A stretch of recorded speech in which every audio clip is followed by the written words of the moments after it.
About 8 days after Jesus said this, he took Peter, John, and James with him and went up onto a mountain to pray. As he was praying, the appearance of his face changed, and his clothes became as bright as a flash of lightning. Two men, Moses and Elijah, appeared in glorious splendor, talking with Jesus. They spoke about his departure, which he was about to bring to fulfillment at Jerusalem. Peter and his companions were very sleepy, but when they became fully awake, they saw his glory and the two men standing with him. As the men were leaving Jesus, Peter said to him, "Master, it is good for us to be here. Let us put up 3 shelters, one for you, one for Moses, and one for Elijah." While he was speaking, a cloud appeared and covered them, and they were afraid as they entered the cloud. A voice came from the cloud saying, "This is my son, whom I have chosen. Listen to him." When the voice had spoken, they found that Jesus was alone. Luke 9:28-36. As they were coming down the mountain, Jesus instructed them, "Do not tell anyone what you have seen until the Son of Man has been raised from the dead." Matthew 17:9.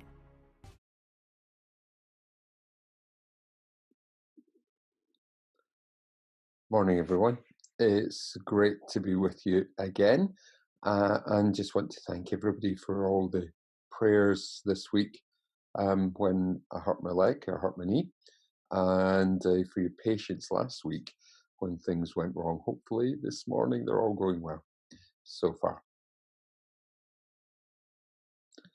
Enjoy the background, which is chosen to speak of the Transfiguration and just how different it all was. Books.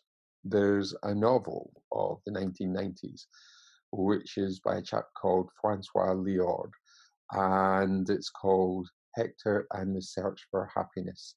And there's one thing that I remember about this book, and it's got a phrase in it that's stuck with me for many years, and that phrase is, "Nostalgia is not what it used to be." Nostalgia is not what it used to be. I'm sure that most of us have, in some sense, been yearning for a return to normal. But we're told that we have to adjust. We have to adjust to what people have called the new norm. The new norm. Let's have a listen. Well, there's clearly a competition running to see who can say the new normal the most. But who's winning? Let's have a look. How different is the new normal going to be? This will be the new normal. Moving to a new normal. What we will be seeking to do is find a new normal. It won't be just going back, it will be a new normal, if you like. So how many times have you heard that phrase, the new norm? I've even started using it about church, that we've found a new norm. The Rock Church Online. And indeed it is different, and it is a new norm in some sense. Most of us, many of us, meet each day for some part of the day, and we exchange greetings, we encourage each other, we share some humor, we share some concerns, we include prayer requests. We have, for many of us, we've become volunteers either online as phone buddies or perhaps as angels of mercy, delivering food parcels or prescriptions, whatever it might be. Perhaps, like me, you've got in touch with old friends. I've got in touch with friends that I've known all my life from all around the world, and it's been great fun reading emails from people, to speak to people on the phone and hearing about lockdown in the USA and in Pakistan and in Australia and even here in the UK. We've had regular long walks and that was going well until as I said, my unplanned visit to A&E, and there I experienced another new norm. It was strange to experience that new norm. And none of us know how long this new norm is going to last for. So let's learn from the encounter of Jesus on this unnamed mountain. All three synoptic gospels include the story of Jesus and Peter and John and James.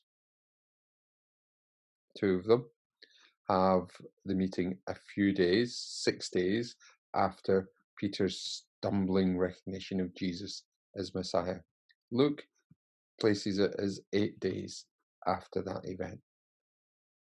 But however long it was, it's a time to withdraw, a time to go to the mountains, to seek God, to seek Him in prayer. And notice in our new norm, many of us have said that it's easier to experience God in nature. Colin put it really beautifully, I thought, on The Rock when he said this: "My interest in photography has taught me to look again and really see." My interest in photography has taught me to look again and really see. That really spoke to me. In Jesus' time, people felt that they could relate more closely to God in the high places. They felt God lived in the high places, and so they withdrew to the mountains, to the mountain top. But note what happened. Having climbed the mountain, the disciples were tired, and so Peter, John, and James fell asleep. So once again, Jesus was left alone to pray, and he made good use of the time. And we read that he met these two glowing figures, these two angelic figures, if you like, and we're told that they were Moses and Elijah. Jesus spoke to Moses and Elijah, and they discussed his departure, in other words, his road to Jerusalem and the road to the cross. And the disciples awoke just in time to completely miss the point. They awoke as Moses and Elijah left, disappeared, and they woke just in time for a great cloud to descend. Now, I can tell you, having been on the top of mountains, when the cloud descends, it's perfectly reasonable not to be able to see your hand in front of your face. And so I understand when they say the disciples were frightened. So what do the three disciples do? Well, Peter in particular misses the point. He wanted to put up a tent for Moses and for Elijah and for Jesus and for them all to stay put. He missed what it was really about. Moses, the giver of the law, Elijah, the greatest amongst the prophets, and it was prophesied that they would meet with the Messiah, Jesus, who Peter, just a few days before, had recognized as the Messiah. So Peter, John, and James had missed the point. They'd missed the point that this was the new norm. But the reason for Jesus' prayers was to reconnect with God, his Father, to reconfirm the road to Jerusalem and the shadow of the cross. For those of us who've found that somehow or other in lockdown there's been some sort of really powerful experience of God's Spirit that's real, and for that we praise God. What do we learn? For some of us, what we're waiting for is just simply a return to normal. But that is in the past, and nostalgia is not what it used to be. Clearly, we're not coming out of this cloud anytime soon. But when we do, and we will come out of the cloud, life's going to be different.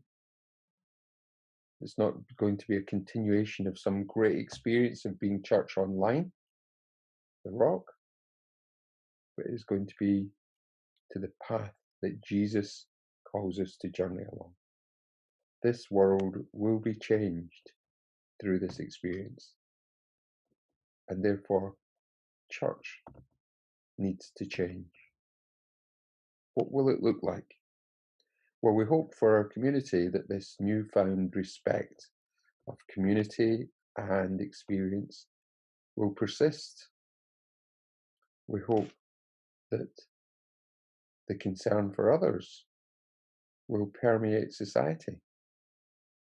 But for us as church, what will it look like? We hope that our relationship with Jesus will be more intimate.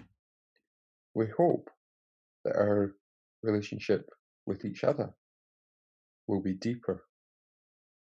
We hope that our relationship with the world will be more compassionate, more caring, more Christ-like.